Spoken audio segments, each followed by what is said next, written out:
Here in the bathroom and laundry, we've kept the existing location of the existing spaces. As you walk down the hallway, the first thing that you notice is the beautiful mirror and the large vanity. In order to keep the spaces light and bright, we've added in a large skylight and fluted glass window for additional natural light.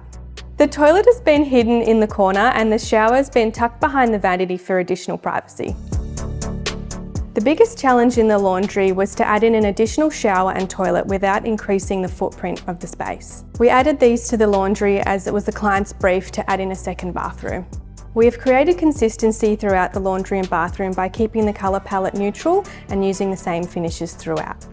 Designing these spaces came with its challenges, but we managed to fit in everything our clients wanted without compromising on functionality or design.